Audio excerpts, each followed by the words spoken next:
Hi there, welcome to part one of my lecture on mise en scène. Mise en scène was originally a French theatrical term. Like many film terms, come from plays and drama. And mise en scène means placing on the stage. So, in other words, when we talk about a movie's mise en scène, we are talking about everything in the frame that you see. So, for example, in a well crafted film, you should be able to pause it at any point and take a look at the composition of that shot and have a little something to say about it. So, again, the mise en scène is everything in the frame: the people, the costumes, the props, the decor, things like that. It is the form and style of a movie. So when you look at one director's, you look at the mise en scène of a horror film versus the mise en scène of a French film, you're going to see some difference there, and that gives us something to talk about.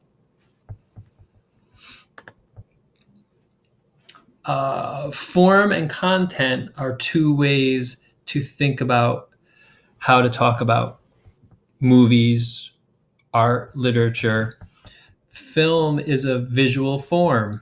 It's not just about something, it's a work of art. It's a crafted work of art. And so when we talk about form, we mean the mise en scène, we mean the way that the story is told. So in this class, it's going to be a big no-no to summarize. We don't need to summarize since I've seen the movie too, and anybody who's reading your work, you would assume has seen it. And so what I'll be asking you to do is focus more on form and to stay a little bit away from content. And so you see here, content, of course, we have what the movie's about and the plot. You might spend, let's say we get to our first response paper, you might spend a few sentences on it at most. The place where students run into trouble is when you have paragraph after paragraph and you're just retelling the story in order. That's not what I'm looking for in this class. What we're looking for is how does the director tell the story with pictures? When we analyze a film, we will most often be exploring the form rather than the content. Again, the mise en scène is how the filmmaker tells a story with pictures. Beware the summary. Here's an example.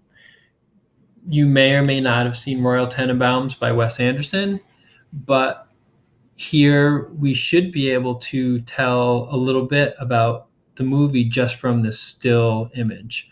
Notice the dotted line down the center. This is a way for us to analyze the composition. If you notice, looking on each side, of course, it would be boring if we had a perfect mirror image on each side of this dotted line right here.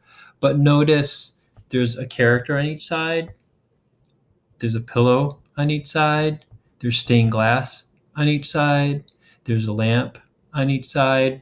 The color, I'll give you a moment to take a look at the color there. What colors do you see? Gold and red dominate. And so those would be the dominant colors there. And so when you analyze a movie, when you get into your paper, you might just pause it and there's plenty to talk about just in one shot. And so that's where we're headed. Every shot has a dominant image. A dominant image immediately attracts the eye with its compelling contrast, usually the juxtaposition of light and dark. What's dominant in the shot?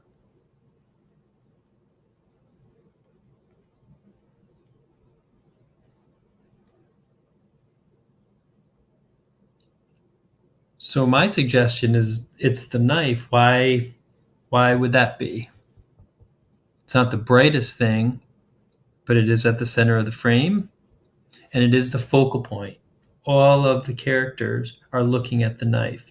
This is a shot from one of my favorite movies, Night of the Hunter, and we may have time to get to it. I hope so. But you'll see the inherent threat here of the knife. The knife is in control of this shot.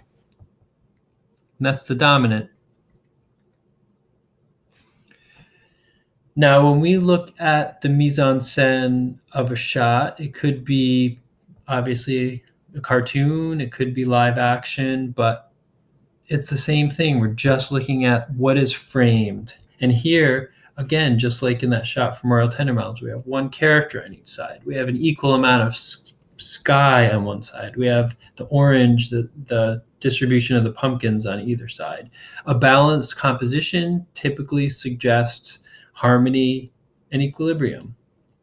This balanced image of Lucy and Linus awaiting the great pumpkin is roughly symmetrical, a formal reflection of Linus's joy and elation. So again, the way that the director, the cinematographer represent their story is visually.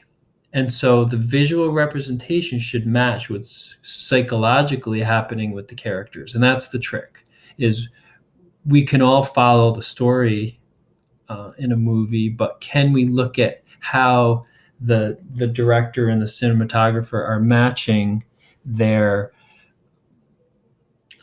outlook of the characters visually?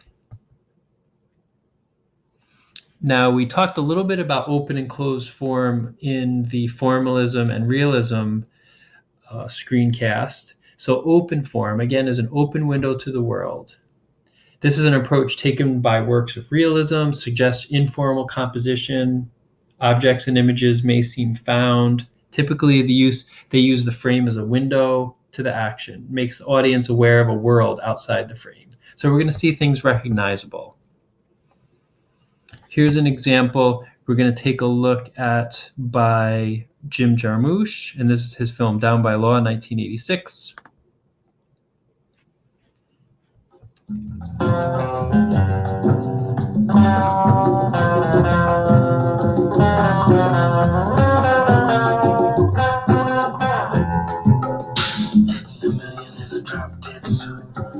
Shipping from a downtown train, $2 pistol, but the gun won't shoot. I'm in the corner on the pouring rain, 16 men on a big man's chest, and I've been drinking from a broken cup.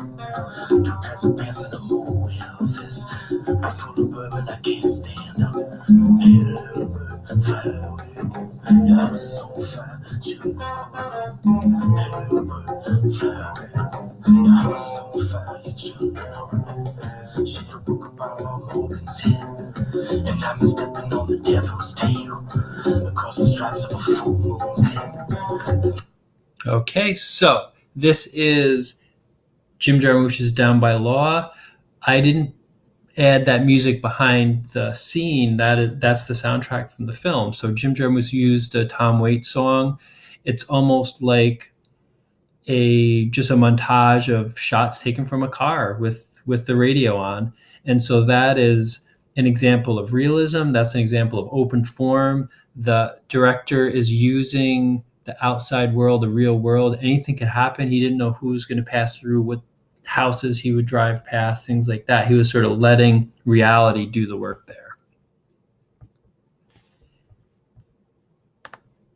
Okay, closed form. Closed form, again, appears organizationally controlled. This is a director who wants supreme control. Oftentimes they'll work on a set. For example, Hitchcock would go out and scout locations, and then he would come back and rebuild a set to match that. So there were no surprises. He wanted complete control. And so that's very similar also to Wes Anderson, was do the same thing. He would build elaborate sets so that he could have complete control of camera movement, etc. So we are going to pause it here, and please pick up with part 2 of the mise en scène